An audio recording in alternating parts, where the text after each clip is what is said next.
El tema de hoy es el libro del Génesis. A continuación de esta serie de mensajes de Génesis, he quedado con dos pensamientos. Uno es que me gusta mucho seguir la escritura línea por línea. Y al hacer eso, solamente se puede hacer eso cuando el Señor está abriendo la cosa, porque si lo hacemos línea por inteligencia nuestra, vamos a volver a lo mismo de antes. O tendríamos que estudiar qué han pensado otros teólogos y pensadores y servirles algo de segunda o tercera mano. Y eso tampoco. El segundo pensar, y se ha hecho a veces, es coger el enfoque de dónde va la cosa. En especial en el Antiguo Testamento siempre hay una foto grande de lo que Dios está pensando en hacer. El mensaje anterior fue ese enfoque acerca de la vida de Isaac y parte de la vida de Jacob. Y un tercer pensamiento que he tenido y manera de dirigir los mensajes ha sido de escoger alguna palabra en especial, alguna palabra importante, y trazar el uso de esa palabra desde donde comienza la palabra de Dios, mediante toda su trayectoria, y llegar hasta donde finalizan. Y aquí estamos en el libro de Génesis, que es el libro de los comienzos, y hay muchísimas palabras que comienzan en el Génesis. Algunas palabras claves en la Biblia que comienzan en el Génesis y terminan en el Apocalipsis. Y el vocabulario de Dios es muy interesante.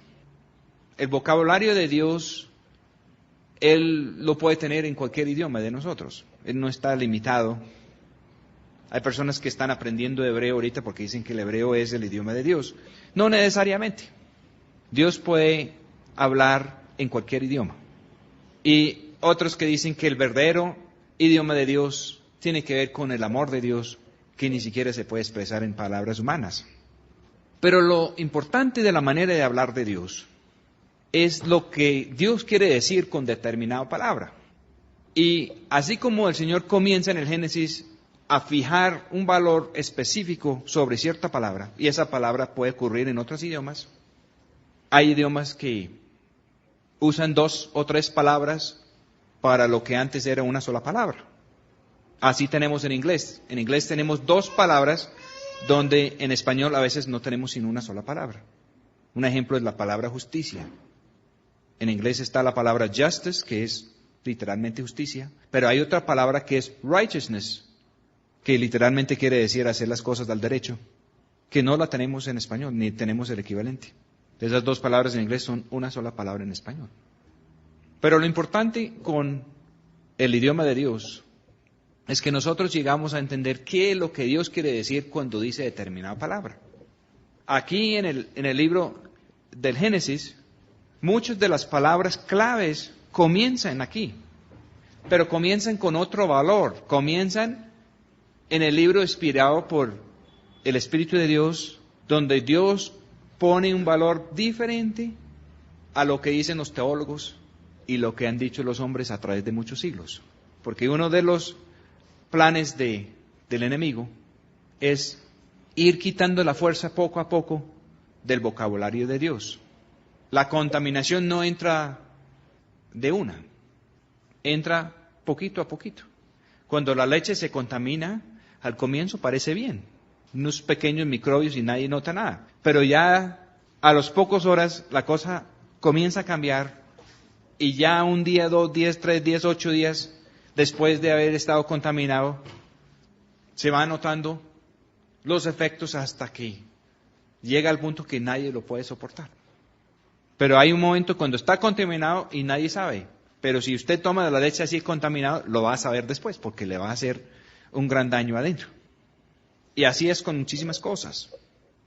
Mira nada más la diferencia en la palabra gracia para Abraham, el uso que él daba a esa palabra, el uso que los otros patriarcas daban a esa palabra y el uso de la palabra gracia en las iglesias y en la religión de hoy.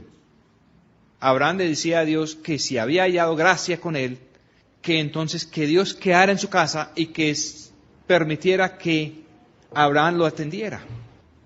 Y las personas que hablan de la gracia ahora piensan que es el favor inmerecido que Dios va a hacer a nosotros.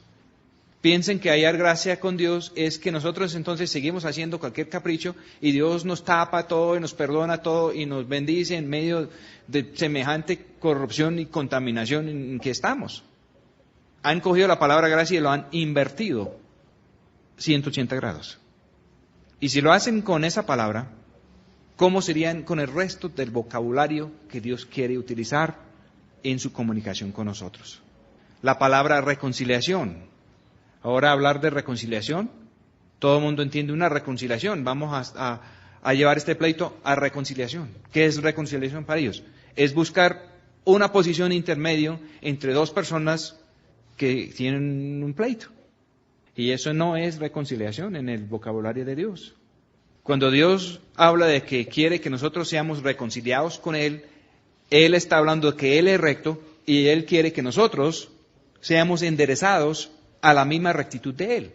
No que vamos a buscar una reconciliación con Dios en mitad de camino, donde nosotros dejamos de hacer que es que los pecados mortales y Él nos deja seguir con los que supuestamente son veniales.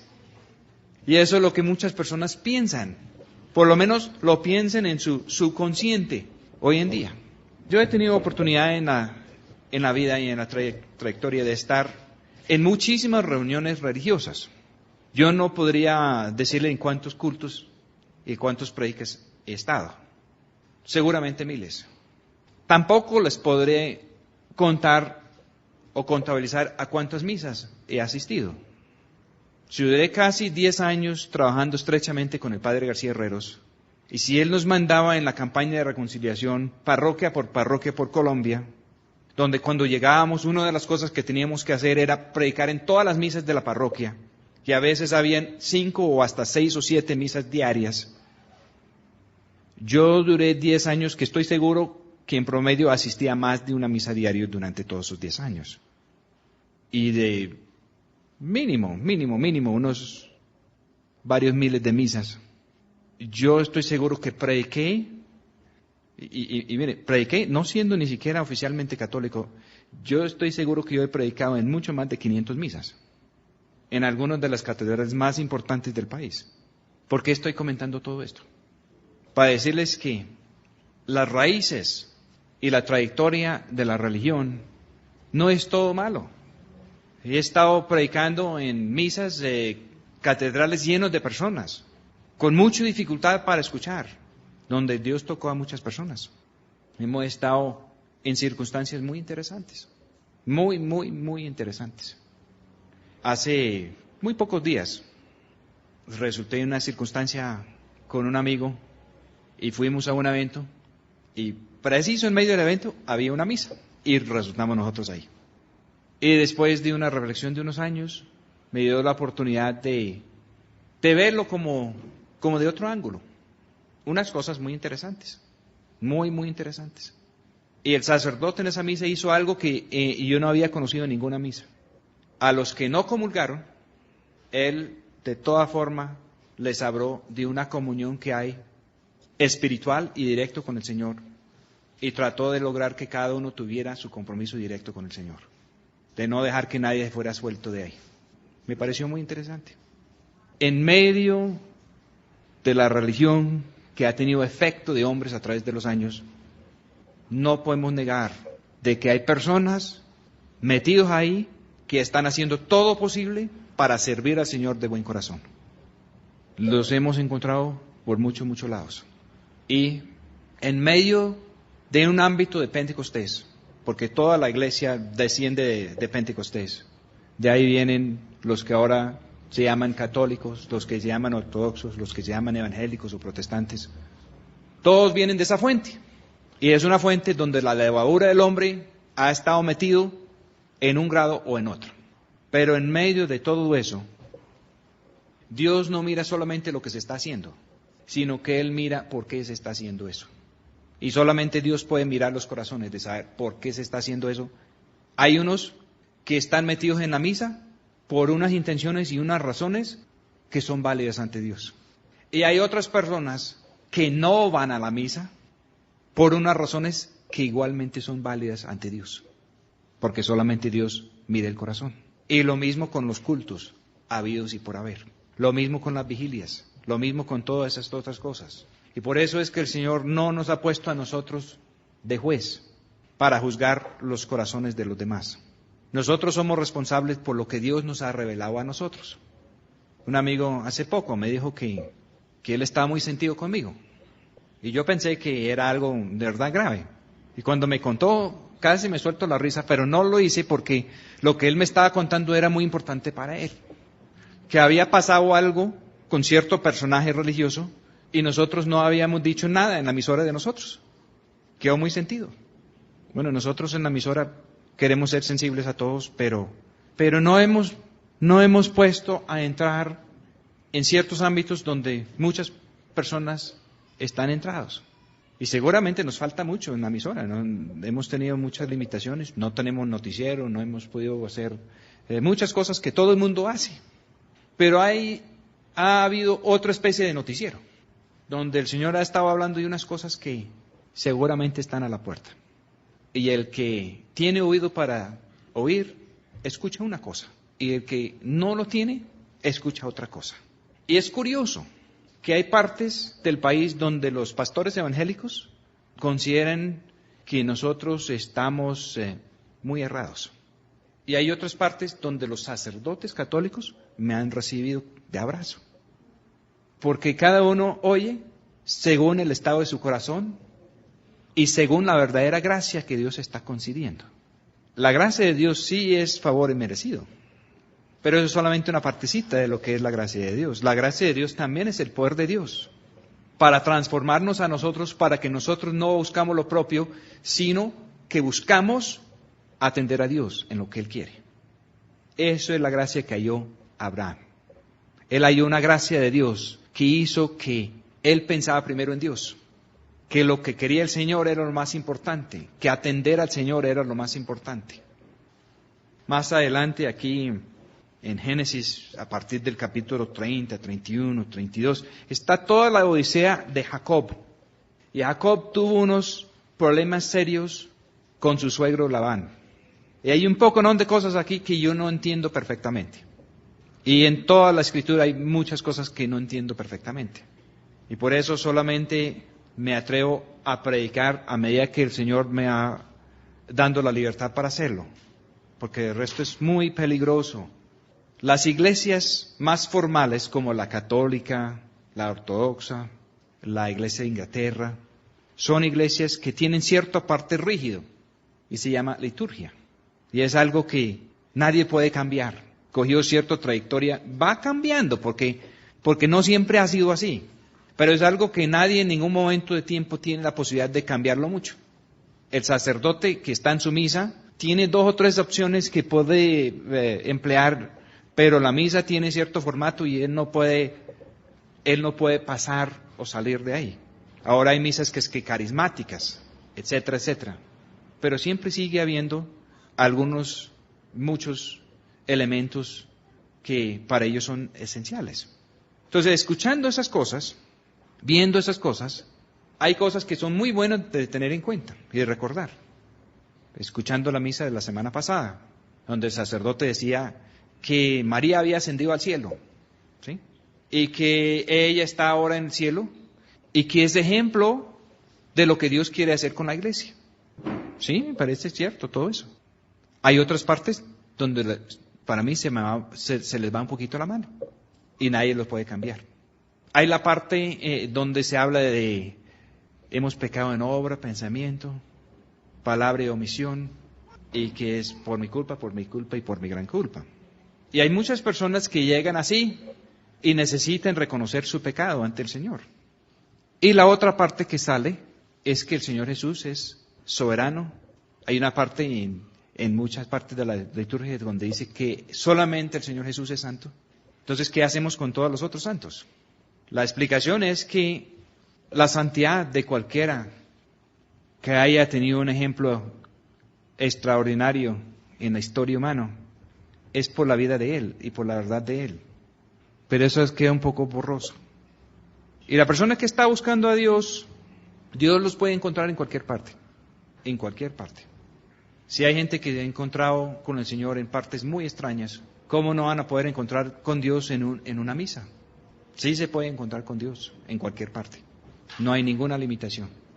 El malentendido que puede haber, donde ya la hipocresía comienza a tomar raíces fuertes, y eso puede suceder no solamente en la misa, sino puede pasar en el culto, puede pasar en cualquier evento, cualquier acto formal religioso. Y eso es, de alguna manera, la persona coge la idea de que nosotros no podemos hallar la victoria, que no hay vida victoriosa, que no hay sino un proceso religioso donde pecamos, rezamos y supuestamente empatamos. Y lo máximo que aspiran en el partido de la vida es llegar a un empate con el mal. De que en el momento del juicio lo que hay de bien a favor de nosotros sea más de lo que hay en contra. Eso es el concepto de muchas personas.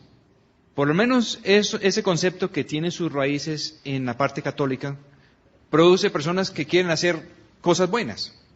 Y si hicieron algo mal, entonces quieren hacer algo bueno para compensar.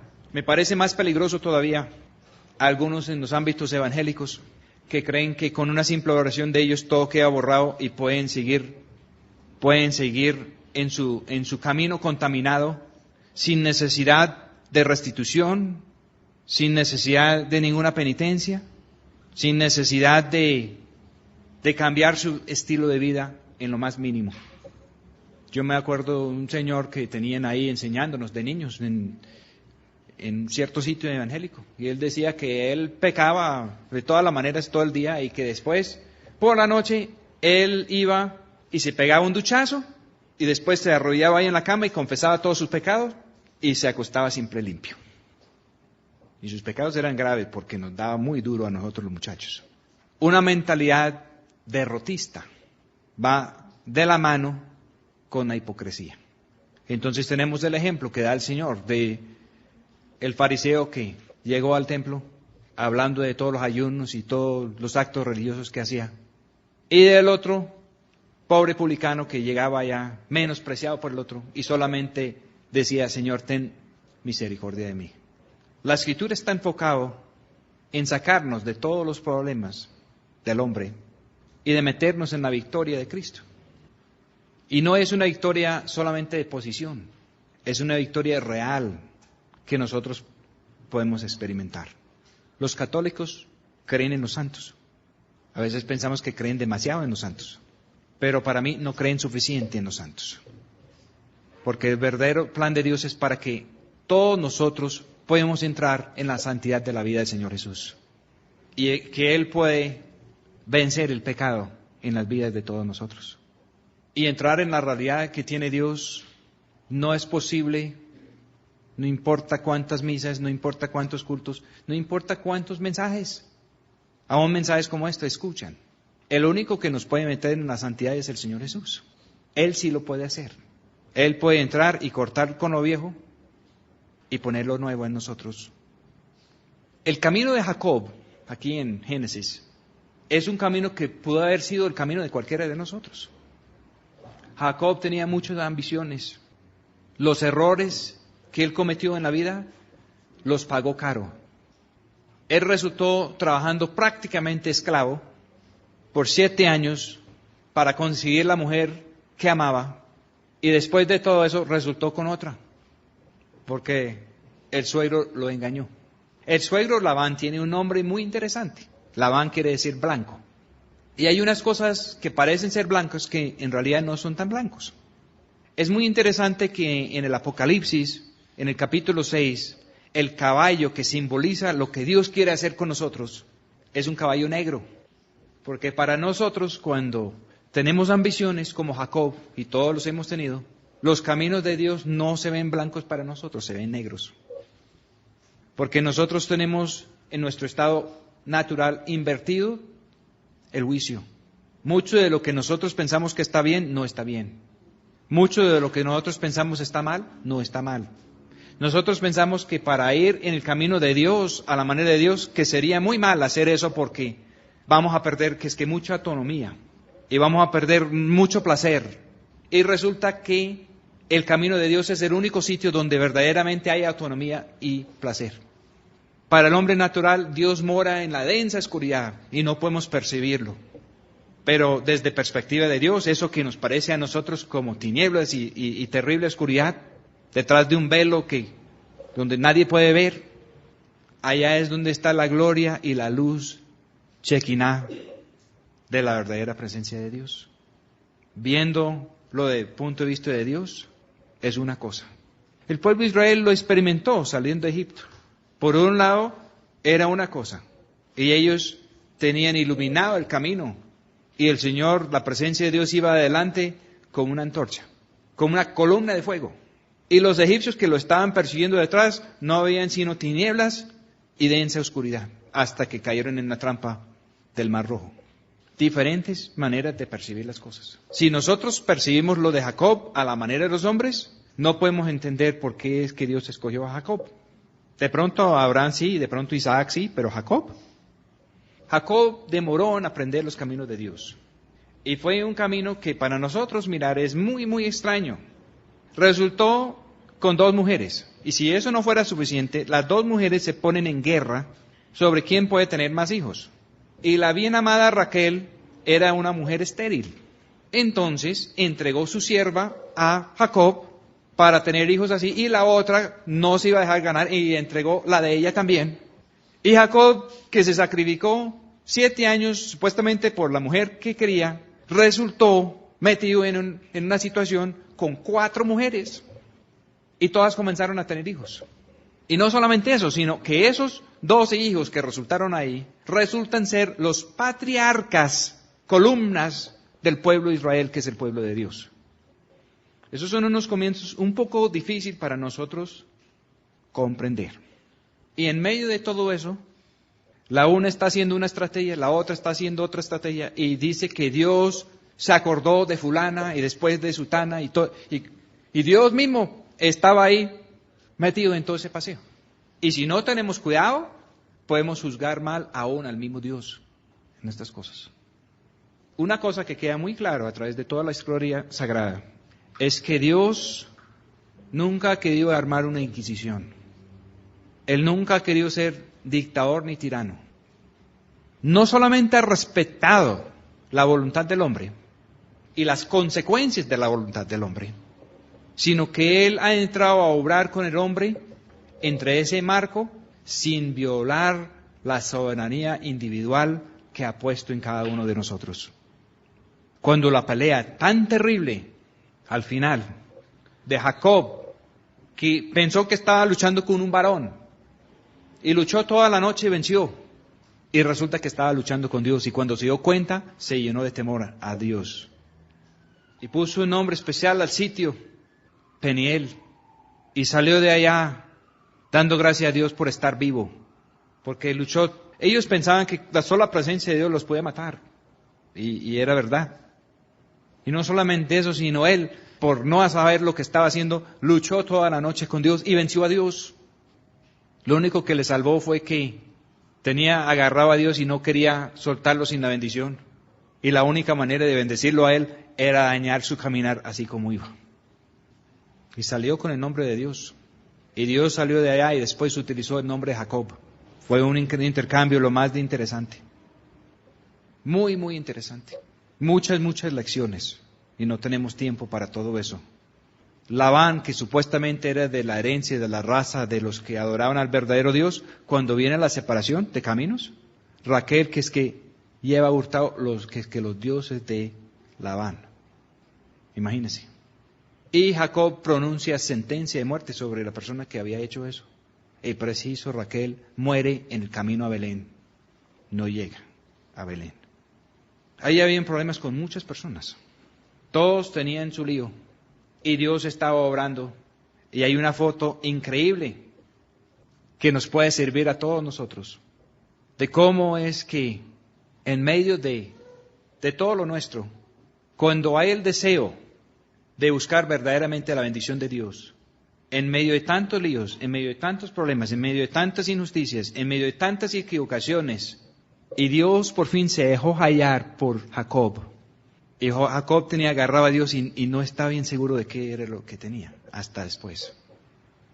Yo una vez estaba haciendo unas visitas de cierto sitio en el campo y me encontré con una persona interesante en el camino.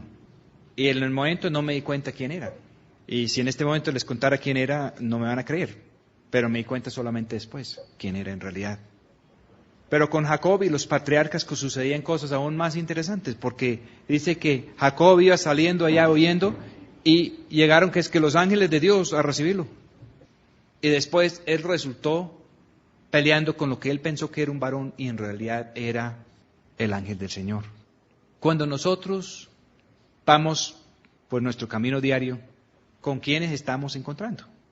Si Abraham, si Isaac, si Jacob, todos conocieron los ángeles de Dios y caminaban con ellos como seres humanos. Había que tener cierto discernimiento aún en ese entonces para saber quién era quién. ¿Cómo sería hoy en día, que estamos mucho más avanzadas hacia el día del Señor y hacia las cosas de Dios?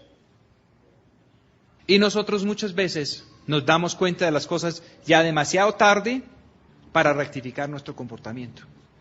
¿No hará que Jacob, con su tendón encogida y su cojera de por vida, quedó pensativo por muchos años diciendo, lástima que no tuve un poquito más de discernimiento? Y cuando me di directamente con el Señor, ¿yo por qué tenía que pelear con Él toda la noche? ¿Yo por qué tenía que armar la cosa no dejándole otra opción que si Él me iba a bendecir, me tenía que dañar el caminar? Quedó bendito, pero quedó cojeando de por vida. El apóstol Pablo tuvo algo similar, porque él antes se llamaba Saulo. Y cuando él se encontró con la presencia de Dios, parece que sus ojos en lo natural quedaron averiados de por vida. Duró varios días ciego y Dios tuvo que mandar a alguien a orar por él para restaurarle la vista. Pero más adelante, en las cartas de él, hay índices de que sus ojos no quedaron perfectos después de eso. Sus ojos naturales no quedaron perfectos.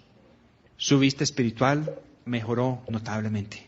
Y él comenzó a ver cosas que nadie veía. Grandes secretos de Dios aún del tercer cielo que eran imposibles, eran prohibidos contar. En medio de todo, Labán representa un sistema religioso que comenzó con el verdadero Dios y ya tienen otros dioses. Qué triste tener dioses que pueden ser hurtados. A lo último, la Escritura dice algo muy curioso. Dice que Raquel hurtó los dioses de Labán, pero que Jacob hurtó el corazón de Labán. Porque Labán estaba menospreciando a Raquel y a Lea y a sus nietos y buscando las cosas y bravo porque Dios estaba asignando las cosas a Jacob. Dios mismo estaba entrando a compensar las cosas después de muchos años de esclavitud. Y cuando Labán se dio cuenta, él había perdido lo más importante y ya era demasiado tarde. Ya Jacob estaba 3 días de camino con todo. Y cuando él se fue a ver qué hacía, Dios mismo intervino y le dijo, cuidado, usted no va a hablar a Jacob ni bien ni mal. Y ya lo que era lo más importante para él salió de su vida y él no tenía más control sobre eso. Es una historia muy triste. Hay personas que viven toda su vida detrás de las cosas de este mundo, detrás de cómo trasquilar las ovejas. Y a lo último, se quedan sin las cosas de verdadera importancia. ¿Qué se gana con armar un tremendo catedral? O con armar un tremendo, lo que dicen en terminología evangélica, armar una tremenda obra. Si lo que importa a Dios son las personas y los corazones. Cuando Labán se dio cuenta, habían hurtado sus dioses y su mismo corazón. Y los dioses de Labán, él por lo menos nunca pudo recuperarlas. Hay muchas personas que dicen que creen en un solo Dios y en realidad tienen dioses como los de Labán. Y es muy interesante cuando llegaron al sitio del encuentro, Galad, que se llama el sitio del testimonio. Después Galad era muy importante en Israel. También lo decía en Mizpa, que es torre de vigilancia, y es el sitio desde donde Samuel ejercía su ministerio, sobre todo Israel. Más adelantico, cuando Jacob se encontró con los ángeles de Dios él puso el nombre Manahaim, que quiere decir huestes o ejércitos de Dios. Y todos esos sitios eran muy importantes después en la historia de Israel. Y para entender su significado hay que entender cómo comenzó eso. Y era un pacto donde Labán juró por sus dioses y involucró un poco el Señor como el Dios de Abraham. Pero Jacob juró por el temor de Isaac. ¿Cuál era el temor de Isaac? Isaac había recibido tanta gracia de Dios y tanta bendición de Dios que los mismos filisteos que andaban por ahí seguramente terrorizando a todo el mundo, llegaban allá donde Isaac a decir, queremos estar en paz porque Dios está bendiciéndolo y nosotros no podemos ser enemigos suyos. Hasta el mismo Labán sabía quién era Isaac. Y Jacob allá en aprietos y está Labán con toda la gente de esa región. Y Labán decía que él tenía la potestad, la posibilidad, a la fuerza de hacer las cosas. Pero Jacob estaba allá jurando por el temor de Isaac. Y Dios tiene un pueblo. Y Dios tiene pastores. Y algunos de esos pastores han sido como Labán. Y van rumbo a perderlo todo, hasta su propio corazón. Y otros pastores han sido como Jacob. Han comenzado con muchas ideas propias, han hecho cosas al revés y han pagado caro. Y Dios ha hecho algo en su corazón. Y Dios fue el que puso las ovejas en manos de Jacob. Y la única manera de sacarlos de esa tierra y meterlos en la verdadera tierra prometida, en el momento del problema serio, había que jurar por el temor de Isaac. Cuando el pueblo de Israel salió del desierto, los pobladores de Jericó estaban llenos de temor. Tenían temor, dice que el temor de Josué estaba por toda esa región. El temor de Josué es lo mismo que el temor de Isaac, representa lo mismo. Cuando la Sulamita salió del desierto, la Escritura habla de columnas de humo. Habla de que había un cierto olor que la permeaba a ella, que era el mismo olor de su amado. Que ella iba saliendo del desierto de los tratos de Dios y todavía no habían terminado los tratos de Dios sobre ella. Y cualquiera que la viera tenía temor de hacerle algo. Jacob estaba saliendo de una etapa de los tratos de Dios y todavía no había llegado a la perfección, pero ya podía jurar que es que por el temor de Isaac, y le funcionaba. Y el sitio se llama Galad, y se podía predicar tal vez una serie de mensajes de todo lo que sucedió después en Galad, porque Galad llegó a ser de Efraín, y Efraín quiere decir doble fruto. El Señor tiene un plan para que nosotros entramos a producir el doble. Las ovejas de Labán llegaron al punto en que solamente producían para Jacob. Labán mudó el salario 10 veces. Si Labán decía que eran todas las manchadas de tal forma, entonces todas nacían así. Y si cambiaba la cosa y decía que eran las que tenían una cincha no sé cómo, o las que tenían un color bermejo o no sé qué, no importa lo que decía Labán, las abejas nacían para Jacob. Y Dios tiene no solamente unos siervos, sino tiene unos hijos y los está adiestrando. Y aún antes de que llegan al punto de perfección, Dios comienza a volcar las cosas. La vida comienza como esclavitud a Labán. Y todos sabemos qué es ser esclavo entre un sistema religioso, de una manera o de otra. Pero cuando Dios quiere invertir la cosa, lo hace. Y donde Dios quiere poner sus verdaderas ovejas, las pone. Por muchos años, yo me he identificado con Jacob, porque las ovejas que el Señor me ha puesto a manejar, todos han sido manchadas de alguna manera. Todos han llegado con un problema o el otro. Así que llegan así, blanquecitos, perfectos, no llegan así. Pero el Señor sabe lo que está haciendo. Y Él sabe cómo lo está haciendo. Aún después de que Jacob es reconciliado con su hermano, y él hace restitución. Reconciliación con el hermano era enderezar el engaño que él había hecho antes, y lo hizo. Y su hermano quiso, bueno, camine y nos vamos rápido para... No puedo porque tengo ovejitas paridas. Si las acoso en un día se pueden morir. Yo tengo que ir al paso de los más débiles. Y así quedó Jacob ahí tranquilo. No se afanó para hacer cosas de grandeza ahí con su hermano. Jacob quedó allá cojeando. Él quedó yendo ahí hacia la tierra prometida. hacia Betel, al paso del más débil que él tenía. A veces el Señor tiene que gastar mucho tiempo.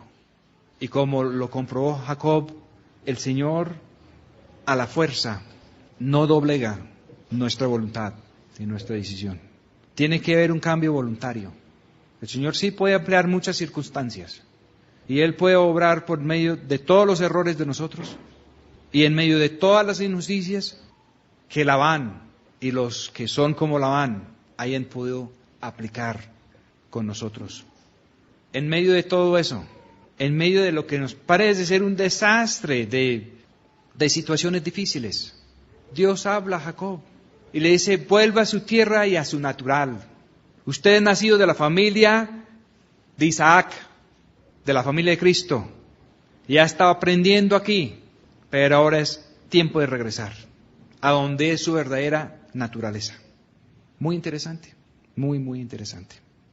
Suceden muchas cosas cuando él llega allá. Dice que Jacob se edificó una casa, pero que también edificó para sus manadas y que por eso el nombre del sitio se llama Sucot. Sucot tiene que ver con tabernáculos. Eso es una pequeña foto de lo que el Señor dijo que iba a hacer para nosotros, que Él iba a la casa de su Padre. En la casa de su Padre hay muchas moradas. Y las moradas que el Señor Jesús está listando para nosotros es diferente a lo que nosotros pensábamos. Porque en cierto sentido Él quiere que nosotros seamos morada para Él y para su Padre. Él quiere morar no solamente con nosotros, sino en nosotros. Y no solamente Él, sino Él quiere que su Padre pueda morar también en nosotros y con nosotros. A veces es largo el viaje para regresar a la casa del Padre. Suceden muchas cosas en el camino. Pero así como fue el caso del siervo de Abraham, cuando Rebeca dijo que sí, el siervo no quiso admitir ni siquiera que Labán pusiera una demora de 10 días. No, Señor, arrancaron enseguida. Si nosotros estamos siendo guiados por el verdadero Espíritu de Dios y parece que hemos dado muchas vueltas y han habido muchas demoras, la voluntad de Dios es no demorar la cosa más de lo necesario. A Jacob le tocó 20 años en esa etapa y después otros años hasta que por fin llegó a Egipto y su hijo José era el príncipe de Egipto, era el que mandaba en todo. Y cuando el viejo Jacob llegó allá, no llegó con prepotencia, no llegó allá contando hazañas, llegó allá de una manera muy humilde. Y Dios, a través de su hijo José, le tenía lo mejor de Egipto para él. No solamente eso, sino que hasta el último, cuando Jacob murió, él tenía claridad espiritual para poder profetizar el futuro de todos sus hijos, para poder profetizar aún la venida de Cristo, para poder decir unas cosas que aún en el día de hoy tiene a los teólogos en apuros para poderlos interpretar. Es posible que en otro mensaje trataremos el tema de las mujeres estériles en la Escritura. Abraham tuvo esposa estéril, Isaac tuvo esposa estéril, Raquel también era estéril, Ana era estéril, Elizabeth era estéril. Porque hay ciertas cosas que Dios permita y Dios las organiza de tal manera que se requiere una serie de milagros. La vida de la historia, pues la historia de las vidas de Abraham, Isaac y Jacob es una serie de milagros. De José, una serie de milagros. Y si nosotros escuchamos a Dios, si comenzamos a caminar con Él, nuestra vida también va a ser una serie de milagros. Alguien me preguntó acerca de unos sucesos en estos días que pasaron, que cómo habíamos hecho para convencer a tales personajes de hacer tal otra cosa. Y lo único que pude contestar es, bueno, en algún día, si quieren saber los detalles, pues los contaré, pero resumiendo, eso era un milagro de Dios, no tiene otra explicación. Y caminar con el Señor es una serie de milagros. Yo lo he experimentado desde pequeño y lo estamos experimentando todavía. Y el milagro más grande que puede haber es un corazón transformado por Dios. Parte de la razón por la cual Dios amó a Jacob, Pues obviamente en simbolismo Él es el que nace segundo. Y lo que el Señor está buscando, lo que Él quiere en nosotros es que nazcamos todos de segunda vez por el Señor Jesús. Pero Jacob, en medio de cualquier cantidad de fallas, en medio de cualquier cantidad de situaciones, y imagínense manejar a 4 mujeres y todos esos hijos, y llegar con todo eso a meterse otra vez en la tierra llena de cananeos y de filisteos y de todo eso. Sin hablar de lo que le pasó a la hija, que es otra historia. Pero Jacob en todo eso tenía corazón para los débiles, para los chiquitos. Pastoreaba esas ovejas con mucho cuidado y con mucho cariño. Y Dios decidió cambiarle de nombre y poner el propio nombre de Dios sobre él. Y utilizarlo a él como ejemplo de Dios. Israel. El pueblo de Dios hoy en día no se llama Isaac, no se llama Abraham, no se llama Noé, no se llama Enoc, que todos eran nombres increíbles. Se llama Israel. ¿Quién es Israel? Israel es un Jacob convertido. Y eso nos da esperanzas para todos nosotros. Todos nosotros hemos pasado por algunas de las embarradas de Jacob. Pero Jacob quería las cosas de Dios. El problema era que aprendiera a hacer las cosas a la manera de Dios. Y lo aprendió al final. Jacob amaba a sus hijos. Jacob amaba a sus ovejas. Y Dios lo sacó adelante. Vamos a orar.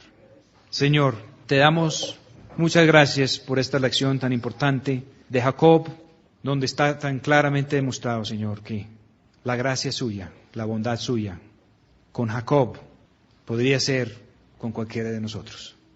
Que el cambio, que la transformación que sucedió en la vida de él es el deseo suyo para cada uno de nosotros. Para que seamos transformados y en vez de tener fuertes ambiciones propias, que podemos estar dispuestos a ir al paso del más pequeño, al paso del más débil, de estar pendientes de los demás. Permite, Señor, que su corazón de buen pastor nos puede permear, que nosotros podemos sentir, Señor, lo que siente su corazón, que nosotros podemos ser movidos por compasión hacia los demás, como lo fue nuestro Señor Jesús. Amén. Gracia y paz tengáis de Dios Padre nuestro y del Señor Jesús, el Cristo.